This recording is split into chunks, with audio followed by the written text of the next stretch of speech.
जय श्री कृष्ण सर्वांना। खूप खूप स्वागत आहे तुमचं माझ्या आजच्या नवीन व्हिडिओमध्ये।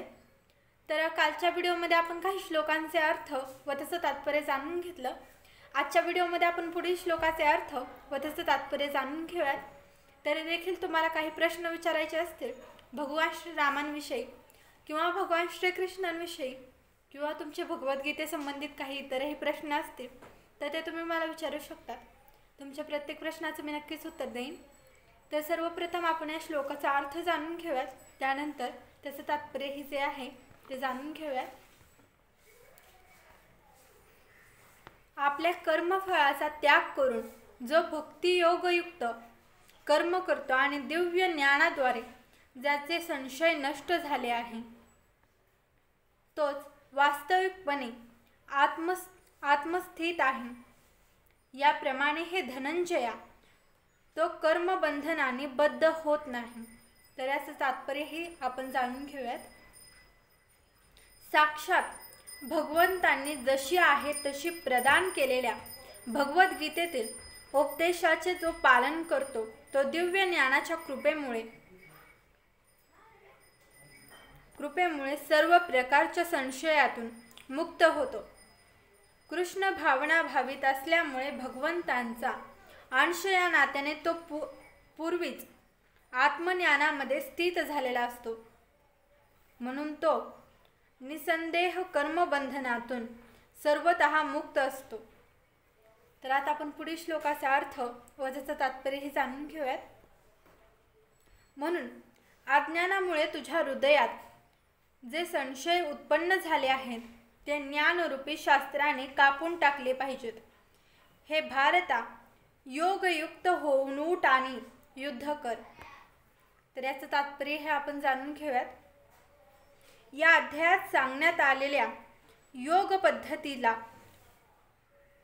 सनातन योग किंवा जीवाने केलेल्या शाश्वत क्रिया असं म्हटले जाते। या योगामध्ये यज्ञ कर्मांचे दोन विभाग आहेत, एकाला द्रव्ययज्ञ आणि दुसऱ्याला आत्मज्ञान किंवा ज्ञानयज्ञ म्हटले जाते।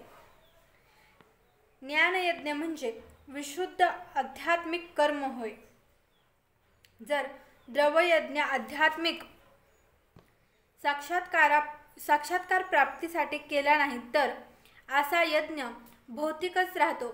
मात्र जो मनुष्य असा यज्ञ आध्यात्मिक उद्दिष्ट प्राप्त करण्यासाठी करतो किंवा भक्तिमय सेवेमध्ये करतो तो वास्तविक परिपूर्ण यज्ञ करीत असतो। आध्यात्मिक क्रियांविषयी विचार केल्यास अशा आध्यात्मिक क्रियांचेही दोन विभाग आहेत। प्रथम म्हणजे स्वतःच्या आत्म्याविषयी जाणणे किंवा स्वतःची वैज्ञानिक स्थिती जाणणे होय, आणि दुसरा म्हणजे पुरुषोत्तम श्री भगवानांविषयीचे सत्य जाणणे हा होय। जो मनुष्य भगवद्गीतेच्या यथार्थ मार्गाचे अनुसरण करतो तो सहजपणे आध्यात्मिक ज्ञानाच्या या दोन महत्त्वपूर्ण विभागांचे ज्ञान प्राप्त करू शकतो। आत्मा हा भगवंतांचा अंश आहे हे परिपूर्ण ज्ञान तो विनाप्रसाय प्राप्त करू शकतो। असे ज्ञान लाभदायकच आहे, कारण असा ज्ञानी मनुष्य सहजपणे भगवंतांचे दिव्य कर्म जाणू शकतो। या अध्यायाच्या प्रारंभी स्वतः भगवंतांचीच आपल्या दिव्य कर्मांचे वर्णन केले आहे।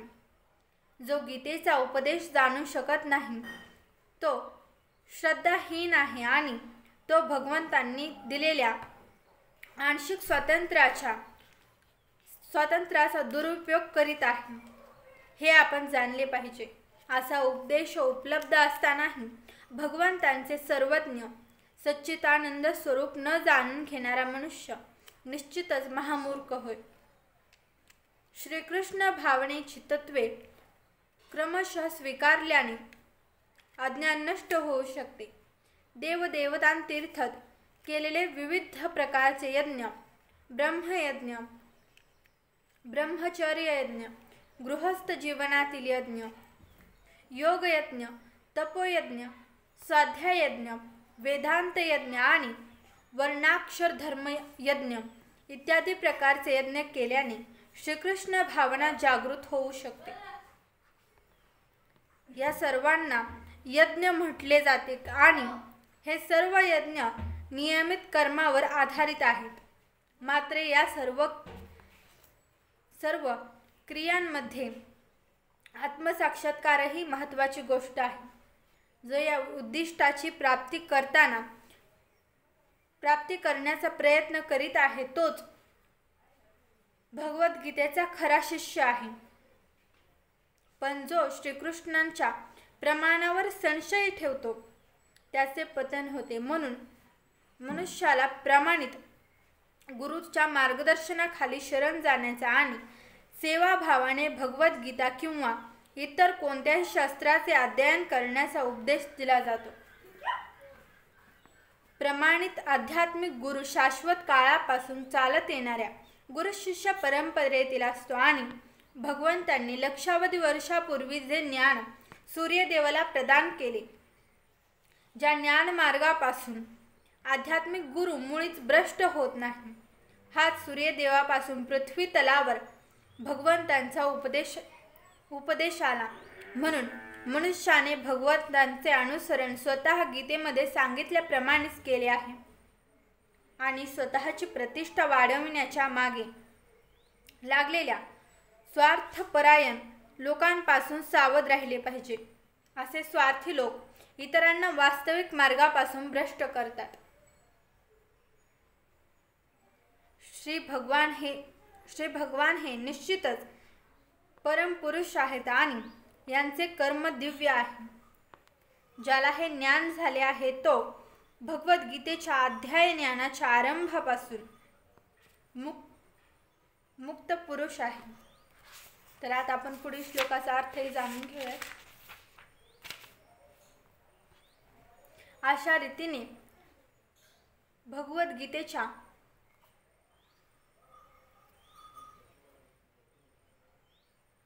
तर आता आपण पुढील श्लोकाचा हे अर्थ जो आहे तो जाणून घेऊया। अर्जुन म्हणाला, हे कृष्ण, सर्वप्रथम तुम्ही मला कर्माचा त्याग करण्यास सांगता आणि पुन्हा भक्तिमय कर्मांची प्रशंसाही करता। आता या दोन्हीपैकी कोणती अधिक लाभप्रद आहे हे कृपया निश्चितपणे सांगाल का? तर उद्यापासून आपण भगवद्गीतेतील 5वा अध्याय सुरू करणार आहोत।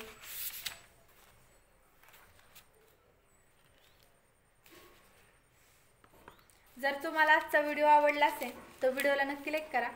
चॅनलवर जर तुम्ही नवीन असाल तर चॅनलला सबस्क्राईब करायला अजिबात विसरू नका। भेटूया उद्याच्या व्हिडिओमध्ये आणि उद्याच्या व्हिडिओमध्ये आपण भगवद्गीतेतील 5व्या अध्यायालाही सुरुवात करणार आहोत। जर तुम्हाला काही प्रश्न विचारायचे असतील तर विचारू शकता।